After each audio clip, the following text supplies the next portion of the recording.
Hi, I want to teach y'all a lesson about on tuberculosis.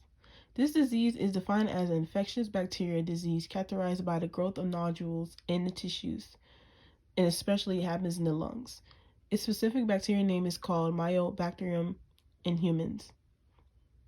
It can be spread by droplets, airborne, or by someone's cough or if they sneeze. The process of how this disease works is by these tubercles bacilli are ingested by alveolar macrophages, and the majority of these bacilli are destroyed and or inhibited. It also comes in different types like active, miliary, or latent. Now, also I want to talk to y'all about its remarkable features. It's gram positive, it has a bacillus shape, it's mesophilic, non-motile, and non-spore forming. TB bacteria needs oxygen for it to grow, which makes it obligate aerobe.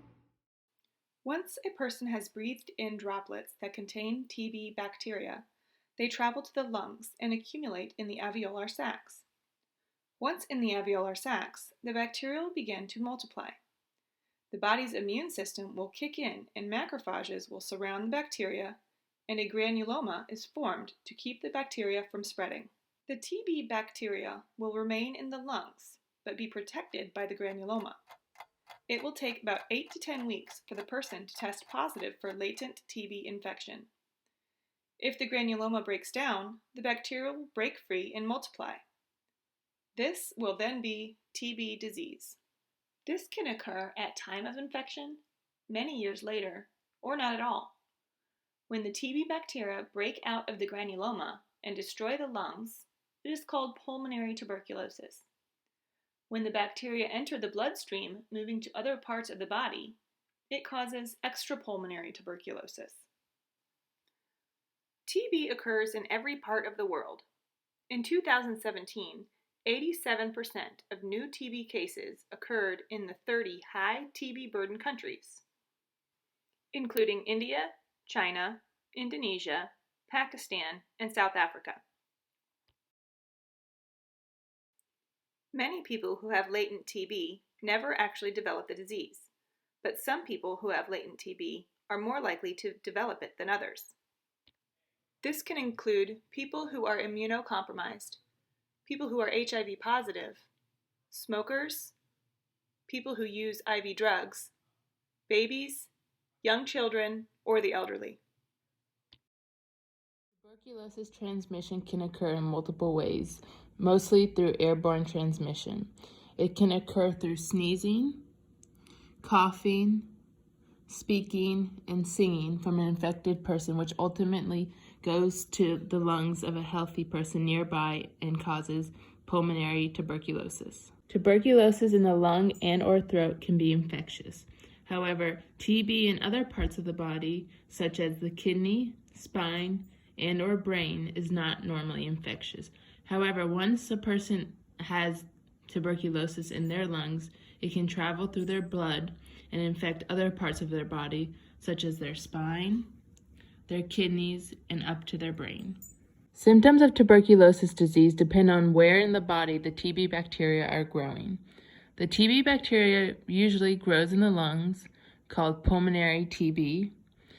TB in the lungs may cause symptoms including all of the following: fever, bad long-term cough including coughing up blood, chills, chest pain, sleepiness, fatigue, and weakness, and night sweats. All of these are indicators of tuberculosis in the lungs. However, symptoms of tuberculosis depends on where in the body the bacteria has spread to, the severity it has caused, and the progression of the disease.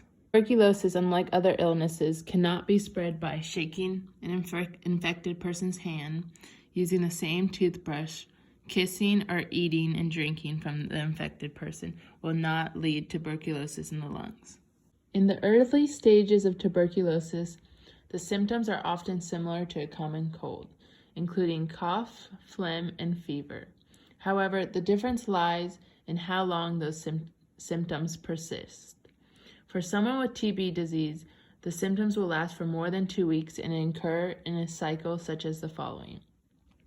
First, symptoms are not apparent until the infected person's body becomes weakened and their immune functions are compromised due to other illnesses. Then symptoms can arise where usually between 3 to 4 days a patient will develop a cough and take cold medicine such as Dayquil as a result. After 2 weeks, the patient will continue coughing and begin to run a fever around 99.5 degrees in the evenings. When consulted with a physician, it is normally diagnosed with a cold that has returned and is prescribed antibiotics, antipyretics, and a cough suppressant.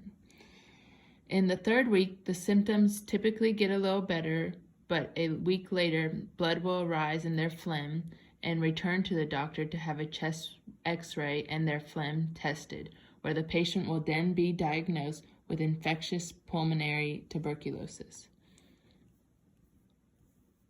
Once the patient undergoes the diagnostic, hospitalization and treatment begins. They will be admitted into the hospital with a TB unit and begin on the standard course of treatment. In order to prevent contracting tuberculosis, one must avoid being near someone with an active infection. It is easy to acquire the bacteria by breathing in droplets of someone coughing or sneezing. Open a window up every now and then to let fresh air in. Natural ventilation can move more air and dilute the concentration of TB. Wear a proof face mask if you work with people with the active infection. If you have TB, take your medication as prescribed and never miss a doctor's appointment. Performing the cough etiquette is important in maintaining germs away from the air.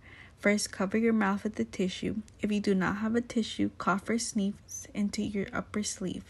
Then discard your tissue with more tissues around it to ensure the droplets don't spread. Wash your hands thoroughly with soap and hot water to kill all pathogens.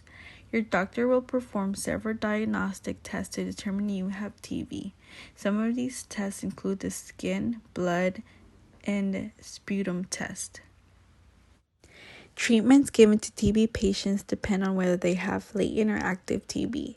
For latent TB, 1 or 2 antibiotics could be given out for about 6 weeks in order for the bacteria to not wake up. Active TB have multiple medications given out once since they require a longer course of treatment. Some of the antibiotics could be used for both active and latent, like isoniazid and rifampin. Ethambutol is used for more serious TB since it is a lot more stronger. Common side effects for these antibiotics are nausea, vomiting, fever, headaches, and even diarrhea. Tuberculosis is an infectious lung disease that is spread when a person infected coughs or sneezes. The bacteria associated with this infection is Mycobacterium tuberculosis. A person could have either a latent or active TB. Some of the symptoms include coughing, mostly with blood, fever, and shortness of breath. Always make sure to cough appropriately using the coughing etiquette, and make sure you finish your prescribed medication completely in order to ensure the bacteria has been killed off and not becoming resistant.